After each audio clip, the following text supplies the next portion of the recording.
Bonjour à tous et bienvenue sur le podcast Cardano français. J'espère que vous allez bien et que votre semaine termine tranquillement en beauté.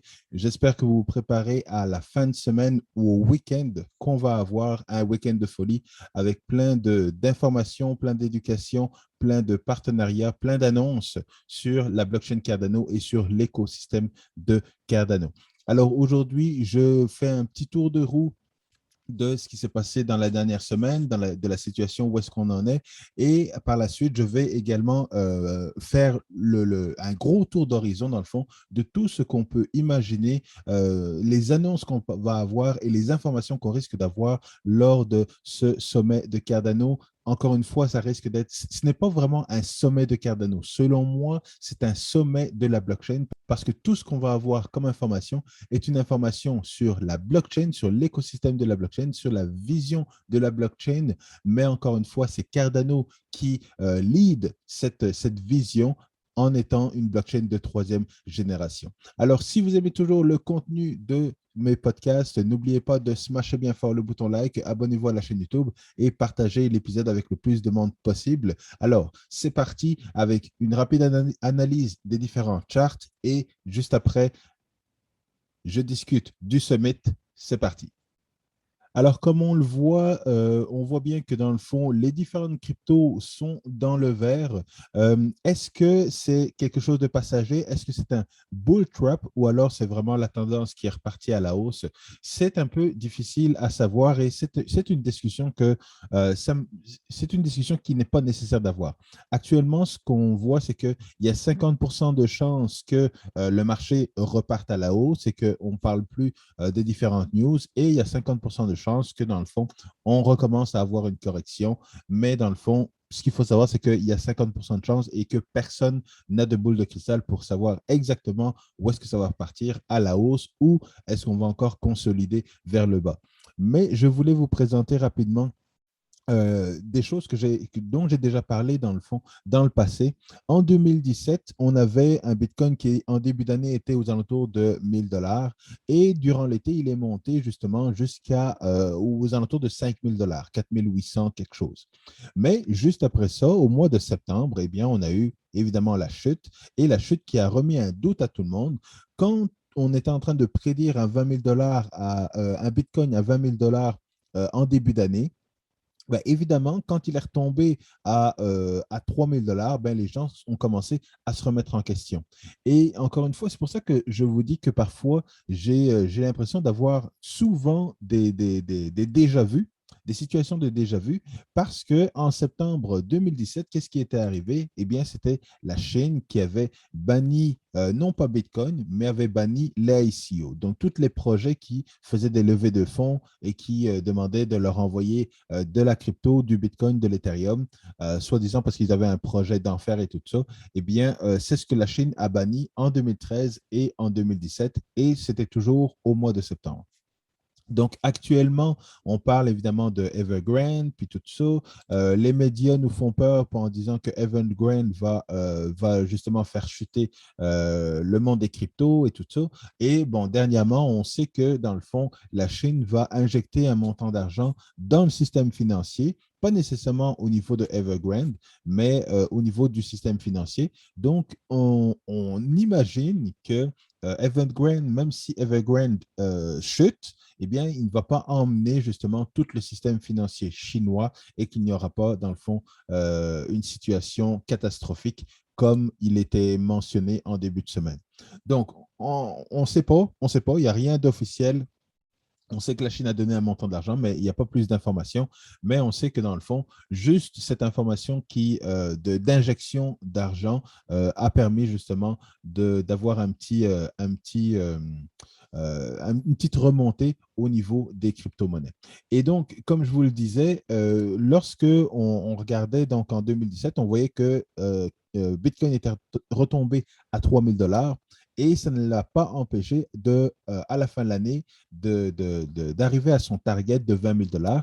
Mais ce qu'on peut voir, c'est que même au mois de novembre, là, il y a eu également une chute. Donc, au mois de novembre, il y a encore une chute et pas mal ça correspond pas mal à ce que la wave d'Elliott Donc, ce que je vous présentais depuis quelques semaines, donc cette dernière vague 5 qui est la dernière montée faramineuse, mais avec justement des corrections. Donc, une première correction qu'on est en train de vivre au mois de septembre et une deuxième correction qu'on va vivre probablement au mois de novembre, exactement comme ce qui s'est passé encore une fois en 2017. Donc, je ne veux pas m'éterniser un peu au niveau de graphique, là. J'essaie de passer rapidement pour aller dans le crunchy du sommet, du contenu pour le sommet. Mais encore une fois, si on regarde et qu'on analyse au niveau de la blockchain de Bitcoin, si on reproduit exactement ce que le pattern, dans le fond, qu'on a vécu cet été ou depuis le début de l'année, on voit que euh, on a une chute et qu'il est possible que le marché remonte, mais il y a encore une fois 50% de chance pour qu'on redescende et qu'on revive dans le fond cette descente. Donc, est-ce que la montée qu'on a ici, la montée qu'on a ici est l'équivalent de cette montée ici qui va redescendre? Donc, comme vous le voyez, c'est monté, on est descendu, on est remonté, puis on est redescendu. C'est la même chose qu'on a vécu ici, monter, descendre ici, et puis là, hop, on a un relief. On pense que ça va remonter, mais dans le fond, c'est peut-être un bull trap et on va avoir une chute ce week-end, peut-être. Et dans le fond, ça va prendre toute la semaine prochaine pour arriver à notre bottom et puis repartir à la hausse. Donc, encore une fois, on observe, on est prudent. De mon côté, comme je vous l'ai déjà dit plusieurs fois, je ne suis pas un trader. Mes lignes bleues, ça veut dire que j'ai acheté, j'ai acheté. Je n'ai pas revendu quand c'est reparti à la hausse parce que je ne suis pas un trader. J'ai racheté quand c'est redescendu plus bas. Et encore une fois, si ça descend encore plus bas, eh bien, je vais racheter, je vais racheter. Donc, c'est un marché pour les investisseurs sur le long terme, là, ceux qui suivent la tendance. C'est un marché, encore une fois, pour accumuler toutes les chutes qu'il y a. Vous êtes libre de faire ce que vous voulez, mais dans le fond, il faut juste savoir qu'on n'est pas dans un bear market, on est toujours dans un bull run. Et pourquoi je dis qu'on est toujours dans un bull run? Parce que, comme je vous le disais encore une fois, le mois de septembre, avec l'historique, ça a été un mois qui a été rouge. Donc, on a eu des chutes, des chutes, des chutes. Et généralement, la fin de l'année est une fin d'année qui est pas mal verte.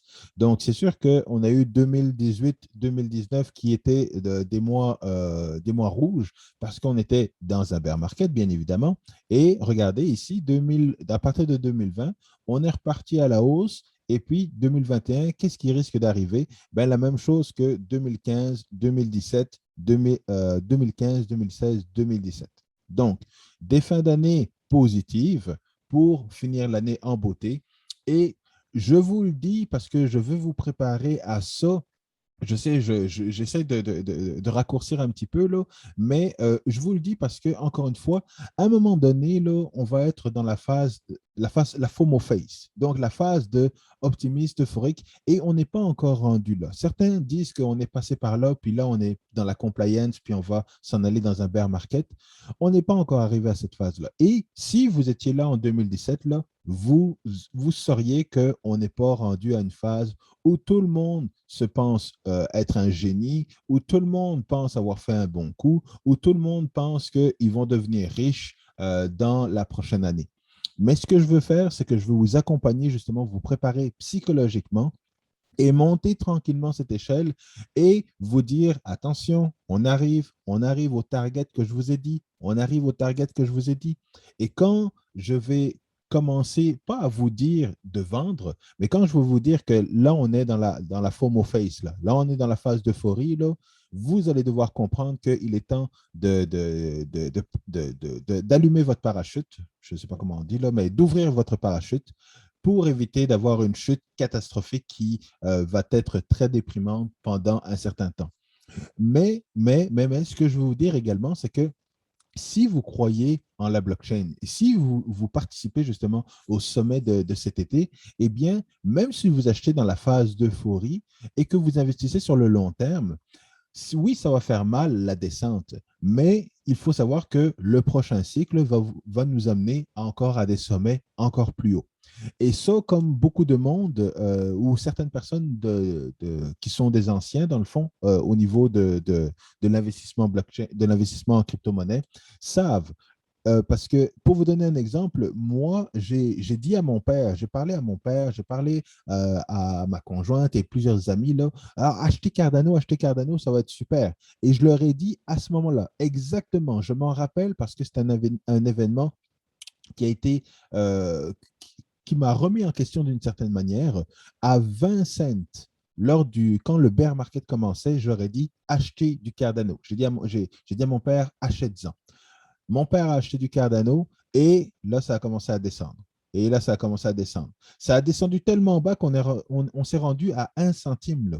Et ceux qui étaient là pendant tout ce temps-là, tous les anciens dans la communauté, là, et là, je pourrais citer des noms, mais je n'en citerai pas, là, tout le monde, on était là à se dire Cardano, c'est un super projet. Ils font un super travail. On était fixé sur la technologie et pas sur l'investissement. Et lorsqu'on avait des downs et des doutes, là, eh bien, la communauté sur le groupe Telegram Cardano francophone, là, on était là. Si ce n'était pas moi qui étais down, c'était un autre, c'était un autre. Et même du côté francophone, j'avais certains amis qui étaient down également, certains amis connus là, que vous avez déjà vus, qui à un moment donné avaient des doutes.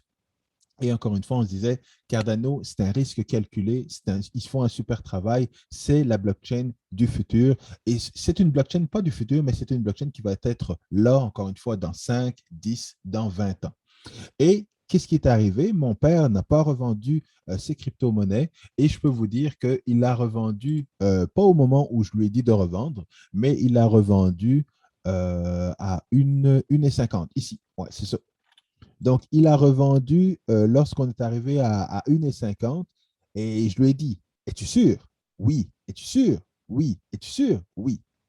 Il a vendu et ça a continué à monter jusqu'au sommet qu'on a connu. Bref, tout ça pour vous dire que peu importe où est-ce que vous achetez, si vous achetez Bitcoin, Cardano et que vous croyez en la technologie et que vous faites vos devoirs au niveau de la technologie, eh bien, c'est sûr et certain que vous allez être récompensé sur le long terme. Donc, ce n'est pas nécessaire de m'écrire ou de me dire j'ai acheté à tel montant, puis là maintenant ça a craché, tout ça. Ce n'est pas nécessaire parce que je vais vous répéter exactement la même chose que je vous dis là maintenant. Si vous investissez sur le long terme, gardez votre investissement. Vous ne deviendrez pas riche du jour au lendemain. Ça risque de prendre plusieurs années. 3 à 7 ans selon un groupe de personnes que je suis, mais ça, c'est pour une autre vidéo. Donc, encore une fois, si vous êtes intéressé, je vous le conseille pour suivre les tendances, pour savoir un peu comment ça va et pour savoir quand acheter, quand vendre, etc., etc. La formation de cryptoformation.ca. Vous pouvez suivre cette formation pour vous préparer, parce que moi, je vous prépare psychologiquement. Encore une fois, ce n'est pas parce que psychologiquement vous êtes prêt que vous êtes en mesure de prendre votre souris et de cliquer Sell. Donc, quand est-ce que vous devez vendre, quand est-ce que vous devez regarder les tendances et quand est-ce que vous savez si ça risque de monter ou descendre, le nombre de pourcentages. C'est en suivant cette formation que vous allez être en mesure de le savoir. Et encore une fois, je n'essaie pas de vous vendre une formation. Si vous êtes intéressé, vous l'achetez. Si vous voulez en savoir plus, si vous êtes en mesure de vous le permettre, faites-le. C'est payer pour votre éducation. Moi, ce que je vous donne, c'est gratuit. Mais si vous l'achetez, et ben, vous allez en avoir pour votre argent. Ça, je peux vous le garantir. J'ai fait l'expérience moi-même. Et encore une fois, ça, c'est un peu de motivation que je dois me donner de temps en temps. Évidemment, je me parle tout seul parce que j'ai souvent besoin de conseils d'un expert. Donc, si j'en ai besoin et que je vous donne l'information, eh bien, sachez que ce sont des conseils d'un expert. Alors, entrons dans le vif du sujet. Là, le summit de Cardano qui va avoir lieu pas cet été, ce week-end. Si vous n'êtes pas inscrit, je vous conseille fortement de vous inscrire. C'est gratuit et c'est de l'information. Ils ont appelé, comme je le disais en début de vidéo, ils ont appelé ça le sommet Cardano, mais c'est vraiment un sommet sur la blockchain.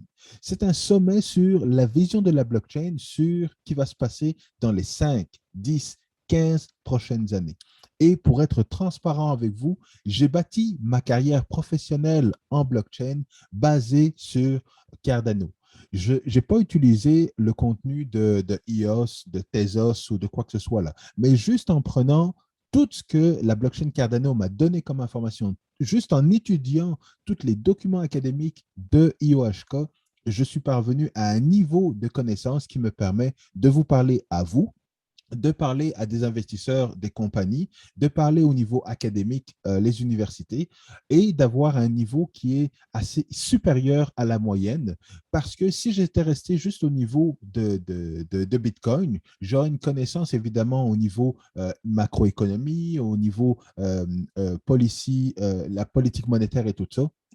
Mais au niveau technologique, Cardano est vraiment la blockchain qui va nous propulser, dans le fond, dans cette troisième génération de blockchain. Et comme je vous le disais, actuellement, on est dans cette deuxième génération, on est dans cette mentalité d'Ethereum qui nous a endoctrinés avec des frais de transaction énormes, avec lorsque on a un token, il faut avoir de l'Ethereum pour faire des transactions, qui nous a endoctrinés dans une certaine façon de faire des contrats intelligents, une façon qui ne permet pas l'adoption de masse. Et Cardano, avec tout ce que vous allez avoir cette fin de semaine comme information, va être très important pour justement devenir des investisseurs qui croient en la technologie. Parce que si vous croyez en la technologie, vous allez vouloir mettre tout votre argent au niveau de Cardano parce que vous allez être certain que c'est un risque calculé que vous êtes en train de faire et pas jouer au casino ou acheter des billets de loto.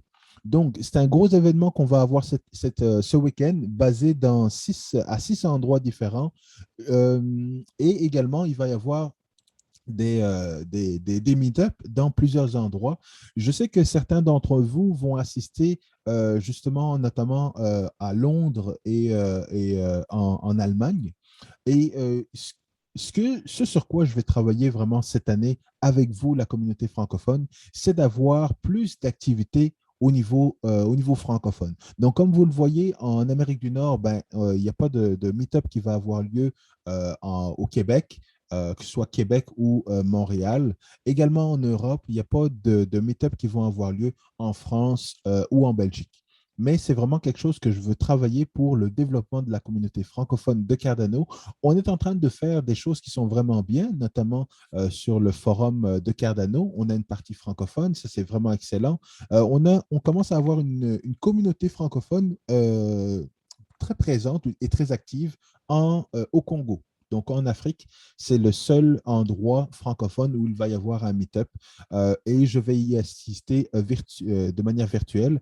Et je sais qu'on a un membre de la communauté qui va également faire une présentation lors de ce meet-up-là et je le salue. C'est Gwendal que j'ai eu sur le podcast à un moment donné, qui justement va faire cette présentation-là de la blockchain Cardano, donc en français pour la République du Congo. Donc, félicitations, Gwendal. Mais comme je le disais, donc au niveau de Cardano, il y a tellement de choses qu'on va avoir. Et encore une fois, le futur de Cardano, il faut, c'est ce que je voulais, c'est ce que je vous précisais également dans la dernière vidéo, c'est que les projets qui vont sortir sur Cardano, il faut que ce soit des projets, si vous décidez d'investir dans ces projets-là, il faut que ce soit des projets qui soient en ligne avec le futur de Cardano.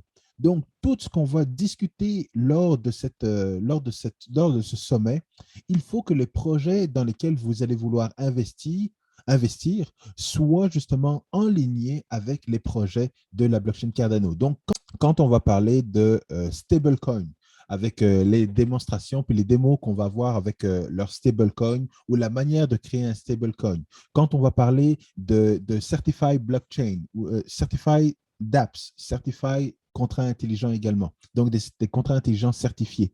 Quand on va parler de tout ça, eh bien, dans les projets dans lesquels vous allez vouloir investir, assurez-vous d'avoir l'information si ils utilisent justement ou si ils utilisent des contrats intelligents certifiés ou si c'est facile à implémenter. Donc, assurez-vous encore une fois que tous les éléments qui vont être présentés par IOHK, qui vont être présentés par Emergo, qui vont être présentés par DC Sparks, donc tous les partenaires, assurez-vous que les différents projets vont intégrer cela.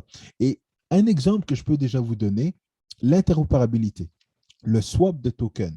Si vous investissez dans un projet qui ne semble pas vouloir intégrer ou qui n'a pas encore intégré la possibilité de swapper des tokens, des ERC20 en tokens de Cardano, eh bien, posez-vous des questions. Étant donné que le convertisseur est en place, il y a certains projets qui l'ont déjà intégré et ces projets-là, on peut dire que ce sont des projets de troisième génération. Si c'est juste des DEX ou s'ils utilisent juste une manière de faire qui n'est pas visionnaire et qui n'entre pas dans la vision de Cardano, eh bien, posez-vous des questions. Assurez-vous au niveau de la roadmap qu'ils vont intégrer ça, faites des recherches par vous-même pour vous assurer encore une fois que tout ce qui va être présenté va être intégré sur le projet dans lequel vous voulez investir. Et donc, il va y avoir justement différents mondes virtuels. Il va y avoir 48 heures de contenu que vous allez pouvoir consulter. Donc, en fin de semaine, là, ce n'est pas le temps de dormir. En fin de semaine, c'est le temps de regarder, d'essayer de comprendre et d'essayer d'avoir le plus d'informations, le plus de connaissances possible sur la blockchain Cardano, sur ce qui s'en vient.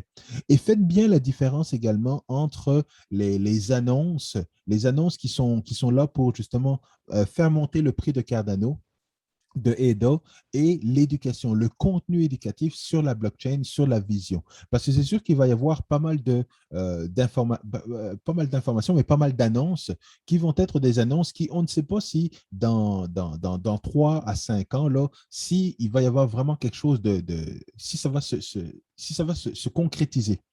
Donc, il y avait des rumeurs au niveau de Amazon et tout ça. Si Amazon dit oui, on va faire quelque chose, ben, ça se peut qu'il le fasse, mais ça se peut que ça prenne 2, 3 ans à faire également. Parce que actuellement, la blockchain, c'est cool. Bitcoin est en train de monter. On est dans un bull run. Mais quand on est dans un bear market, il n'y a plus personne qui veut parler de crypto. Donc, pour ces compagnies, ces grosses compagnies ou peu importe quelles institutions, parler des cryptos là maintenant, faire des annonces là maintenant, c'est cool. Ça permet justement de faire monter le prix de EDA. Ça permet également de faire monter le prix du stock market. Donc, sur le court terme, là, c'est vraiment super les annonces. Mais tout ce qu'on veut, c'est avoir des preuves de l'infrastructure, des choses qui se créent sur la blockchain Cardano. Et encore une fois, tout ça va être présenté dans le fond au sommet. Alors, il y a différentes tracks qu'il va y avoir également. Les différentes tracks vont être, que je retrouve l'information. Les différentes tracks vont être donc le main stage, là où il va sûrement y avoir toutes les annonces et tout ça. Il va y avoir une track utility, gouvernance, impact, adoption, catalyst et la communauté. Donc, dans toutes ces tracks-là, et ce qui est vraiment cool, c'est que certains sujets peuvent aller dans différentes tracks. Donc, si on parle, mettons, de Atalaprisme, qui est justement l'identité numérique de Cardano, on peut l'avoir au niveau de l'utility, donc expliquer comment ça va fonctionner, faire une démo et tout ça. On peut également l'avoir au niveau de l'adoption. Donc, il y a plusieurs projets, notamment un projet que j'ai vu au Congo où les universités ou quelques universités au Congo veulent intégrer l'identité numérique. Donc, est-ce qu'il va y avoir une annonce par rapport à ça? Est-ce que ça va être dans la track adoption Atala Prism ou alors est-ce que ça va être dans la track utilité d'Atala Prism? Il y a plusieurs annonces et plusieurs sujets qui peuvent justement passer d'une track à l'autre et ça va être important justement de suivre ces différentes informations. Je vous donne un autre exemple. Un DEX ou un contrat intelligent, démontrer comment fonctionne un contrat intelligent, expliquer dans le fond la nouvelle manière, la nouvelle infrastructure des contrats intelligents va sûrement être dans la track utility. Mais elle peut être également au niveau de la track impact parce qu'on va expliquer maintenant les DEX, voilà comment vous fonctionnez les DEX, voilà pourquoi il n'y aura plus justement comment on appelle ça, des frais de transaction qui sont énormes comme avec SushiSwap et tout ça. Et il peut y avoir également au niveau de l'adoption. Au niveau de l'adoption ou même la gouvernance, c'est qu'on peut expliquer qu'un DEX va intégrer l'identité numérique, et de cette manière-là, on est en mesure de faire le pont entre un DEX et les institutions financières, ou alors faire le lien entre un DEX et le gouvernement. Donc, si jamais le gouvernement veut savoir c'est quoi vos gains en crypto, puis veut avoir la certitude dans le fond que ces gains-là sont bien les vôtres, eh bien, ils peuvent justement, avec le DEX, vous allez être en mesure justement de prouver une identité sans que le DEX ait nécessairement besoin de faire le KYC comme justement un centralized exchange, un exchange centralisé comme Binance. Donc, plusieurs sujets. On a les DEX, on a les contrats intelligents, que ça va être justement un gros sujet avec l'amélioration justement de toute l'infrastructure qui va être là, avec justement les métadonnées. Donc, il va y avoir plus de finesse, plus d'explications au niveau des métadonnées. Il peut y avoir également les NFT. C'est sûr qu'il va y avoir un gros sujet au niveau des NFT pour s'assurer encore une fois qu'il n'y a pas de blanchiment d'argent. On en parlait justement hier, je pense, le blanchiment d'argent en utilisant des NFT.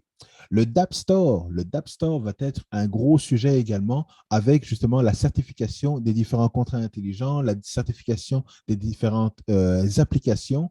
Hydra va être un gros sujet avec justement cette nouvelle partie qui va être la partie Bachot et la partie Voltaire qui vont être les nouvelles phases qui sont en développement mais qui vont être livrées dans le futur, mais également Shelly avec la possibilité de pouvoir investir dans plusieurs pools et pas juste mettre tout l'investissement dans un seul pool. C'est quelque chose qu'on attend depuis longtemps et c'est possiblement quelque chose qui va être annoncé. Dans quel track, je ne le sais pas, mais encore une fois, c'est quelque chose que je pense qu'il va être annoncé. Il va y avoir également au niveau de l'éducation, je l'ai dit, les stablecoins, les métadonnées également. Les métadonnées qui sont très importantes pour communiquer avec les institutions financières. Donc et certains projets, peut-être que l'information sur les métadonnées ou l'information sur les DEX, sur les contrats intelligents, vont être amenées avec certains projets. Donc, Liquid, qui est un projet qui est très attendu sur la blockchain Cardano, ils n'ont pas encore émis de token, ils n'ont pas encore justement fait trop de bruit, ils restent encore en sous-marin et c'est un projet qui est très intelligent selon moi parce qu'il ne va pas trop vite de l'avant et il attend que l'infrastructure au niveau de Cardano soit prête avant justement de mettre de l'avant ce qu'ils veulent faire et de mettre à jour la roadmap et de sortir leur token. On a eu certaines explications, mais euh, Liquid peut participer soit en faisant une présentation ou alors justement en participant à un fire chat ou à un groupe de discussion en expliquant c'est quoi leur vision pour justement sortir justement un DEX ou alors sortir le produit et être en accord avec les régulateurs. Donc, être en mesure justement de gérer le KYC, de gérer Hydra, de gérer plein de choses justement. Et c'est un partenaire qui va faire la présentation. Donc, soyez attentifs à tous les partenaires, tous les projets qui vont participer justement à ce sommet parce que ça va être des partenaires quand même assez solides. Évidemment, ce n'est pas parce que IOHK donne la parole à un projet que le projet est 100% super et que oui, ils vont vous permettre de devenir riche. Mais encore une fois, ce projet-là est un projet qui va être supporté, qui va apporter une information très intéressante et une expérience très importante à l'écosystème de Cardano. Et donc, c'est pour ça qu'il faut faire attention à ce genre de projet-là. Il va y avoir également le livre, je pense qu'une des annonces va être au niveau du livre Mastering Cardano, exactement comme le même livre que Andreas Antonopoulos a écrit sur Bitcoin, Mastering Bitcoin. Il va sûrement y avoir l'annonce de la sortie de ce livre, Mastering Cardano, qui est en rédaction et qui devrait sortir d'ici la fin de l'année. C'est ce que Charles nous avait donné, dans le fond, comme information il y a quelques semaines, quelques mois.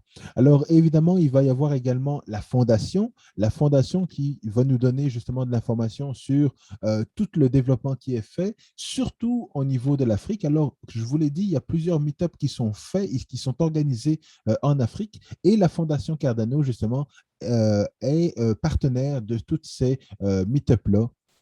Donc, il y a des représentants de la fondation, justement, qui sont dans chacun de ces meet-ups et ils vont nous démontrer, justement, l'avancement qu'ils ont fait dans la dernière année, tous les partenariats qu'ils ont fait, tous les projets sur lesquels ils travaillent. Donc, c'est sûr que la fondation va être là et va nous annoncer pas mal de choses, notamment le fait que justement, si vous êtes intéressé de travailler pour la fondation, eh bien, ils engagent actuellement. Donc, envoyez vos CV et vous pourriez travailler sur la blockchain Cardano.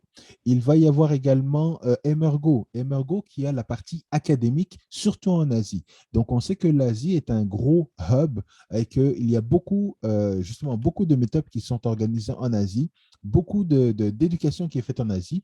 Et Emergo a également des produits spécifiques pour le supply chain et ça se peut qu'ils aient développé de nouveaux produits également. Donc, encore une fois, on peut s'attendre à des bonnes annonces d'Emergo lors de ce sommet et j'ai bien hâte de voir justement ce sur quoi ils ont travaillé parce qu'ils ont été plutôt low profile ces derniers temps. Mais j'ai bien hâte de voir ce qu'ils nous ont préparé et toutes les annonces qui vont nous sortir justement pour le sommet. Il y a également DC Sparks. Donc, je vous en parlais. Ça, ce sont les anciens d'Emergo qui ont parti leur propre boîte et notamment qui vont sortir justement un wallet. Mais comme je vous le disais, là, ils sont vraiment très intelligents. Là. Et notamment, il y a un francophone qui a commencé à travailler avec eux, Nicolas Di Prima. Je ne pense pas qu'il écoute le podcast, mais s'il écoute le podcast, il sait que je l'attends sur le podcast depuis presque 2 ans maintenant. Mais dans le fond, ils ont donc ils ont un projet où ils veulent créer un wallet et c'est peut-être le Dapp Store qu'ils vont nous annoncer parce que, encore une fois, l'un des employés disait qu'il ne veut pas juste créer un autre wallet pour créer un autre wallet, mais il veut que ce wallet-là soit justement un wallet qui soit plus que les autres. Donc, un wallet qui est plus que les autres, est-ce que ça peut être en lien avec des dApps? Un wallet qui permet d'interagir avec les différentes dApps développées sur Cardano, etc., etc. Ce sera à regarder, mais je suis sûr, ben, vous le voyez déjà là, je suis sûr que dans le fond, il y a quelque chose qui risque d'arriver avec DC Sparks bientôt. Alors, encore une fois, ce que vous devez savoir, donc je termine là-dessus, ce que vous devez savoir, c'est que le sommet de Cardano, c'est pour vous donner l'information et pour vous renforcer renforcer l'investisseur que vous êtes. Parce que, encore une fois, toute l'information que vous allez maîtriser, que vous allez avoir sur Cardano au niveau de ce sommet, va être une information qui va être bonne dans 5, 10, 15, 50, dans 50 ans. Donc, c'est pour ça que dans un prochain podcast, je vais vous expliquer justement les différents projets et j'attendais justement le sommet pour être en mesure de voir les projets qui se démarquent et qui avaient justement une certaine apparence, qui allaient être dans le sommet. Donc, qui avait à avoir un droit de parole dans le sommet pour justement vous faire une vidéo sur les différents projets. Encore une fois, ce n'est pas parce que les projets dans l'écosystème n'auront pas un temps de parole dans le sommet que ce ne seront pas des projets intéressants, mais je voulais un petit peu voir justement quels sont les projets qui allaient se démarquer d'une certaine manière et qui allaient être présents lors de ce sommet. Ce qu'il faut savoir, et je termine là-dessus, c'est que, encore une fois, ce sommet va justifier le fait que votre plus gros investissement, selon moi, devrait être au niveau de Cardano et pas au niveau des différents projets qui vont sortir sur la blockchain Cardano. Pourquoi? Parce que tout ce qui va vous être présenté, encore une fois, là maintenant, c'est une vision sur le long terme. Donc, un investissement sécuritaire est dans Cardano parce que s'il y a un gros écosystème au niveau de Cardano, le prix d'EDA va justement bénéficier de cet écosystème, exactement la même chose que pour Ethereum. Donc, c'est pour ça que, selon moi, Cardano est le projet dans lequel il faut investir majoritairement. Et encore une fois, ce ne sont pas des conseils financiers. C'est justement, je ne suis pas conseiller financier, donc c'est des conseils d'amis à amis que je vous donne. Mais encore une fois, Cardano est un projet d'une grosse envergure qui est en train de déployer une infrastructure, un écosystème pour que d'autres joueurs viennent bâtir sur cet écosystème-là. Et on va avoir justement la preuve, on va avoir la vision, on va avoir justement un goût de tout ce qui va se passer dans le futur au niveau de l'industrie de la blockchain ce week-end. Donc, j'espère que je vous ai convaincu sur le fait que c'est un événement à ne pas rater. Et si vous avez quelque chose à faire, annulez-le et regardez, dans le fond, le sommet de Cardano. De mon côté, eh bien, je vais continuer à être actif sur le groupe Telegram Cardano France pour tout ce week-end et je vous redonne des nouvelles lundi ou mardi avec un résumé de ce qui s'est passé lors de ce sommet. Alors, je vous dis à très bientôt. Peace.